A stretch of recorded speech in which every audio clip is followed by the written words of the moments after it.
তোমাকে তালাক দিয়ে দিব, এরকম কথা যে স্বামীরা তার স্ত্রীকে কথায় কথায় বলে, দুইটা জিনিস তাদের জীবনে হয়, মারাত্মক একটা বিষয়। মনে রাখবেন, এই যে অনেকের স্বভাব এটা রয়েছে, একটু রাগ হয়েছে, স্ত্রীর একটু কোনো কাজে খারাপ লাগছে, কথায় কথায় তোকে আমি তালাক দিয়ে দিব, তোকে আমি ছেড়ে দিব, তোকে আমি রাখবো না। এটা কিন্তু মারাত্মক, প্রিয় ভাইয়েরা।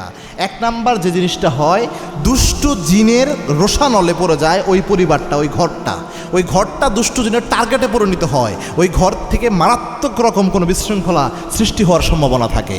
কেননা আল্লাহর হাবিব সাল্লাল্লাহু আলাইহি ওয়াসাল্লাম জানিয়েছেন, দুষ্টু জিনের একটা মিশন রয়েছে। ইবলিস শয়তান, সে তার আসনকে সমুদ্রের উপর সমাসীন করে খোঁজ নিতে থাকে, আজকে কোন দুষ্টু জিন কি কি অপরাধ করেছ। কোনো দুষ্টু জিন এসে বলে, আজকে আমি অমুক ব্যক্তিকে দিয়ে মিথ্যা কথা বলিয়েছি, ইবলিস শয়তান অত খুশি হয় না। কেউ এসে বলে, অমুককে দিয়ে আমি জেনা করিয়েছি, অত খুশি হয় না। কেউ এসে বলে, অমুককে দিয়ে আমি হত্যা করিয়েছি, তাও এত খুশি হয় না। কিন্তু যে দুষ্টু জিন এসে বলতে পারে, স্বামী স্ত্রীর মধ্যে গণ্ডগোল লাগাইয়া তাদেরকে আমি তালাক দেওয়ায় দিয়েছি, সম্পর্ক নষ্ট করাইয়া দিয়েছি, ইবলিস শয়তান খুশি হয়ে তখন তাকে সব দুষ্টু জিনের মধ্যে তাকে পুরস্কার দিয়ে দেয়, দুষ্টু জিনদের মধ্যে তাকে পুরস্কার দেয়, তাকে শ্রেষ্ঠত্ব তার বর্ণনা করে। কেননা জান্নাতের প্রথম সম্পর্কই হলো স্বামী স্ত্রীর সম্পর্ক। দুষ্টু জিন, ইবলিস শয়তান সব সময় চায় যে এই সম্পর্কটাকে ডিসমিস করে দিতে।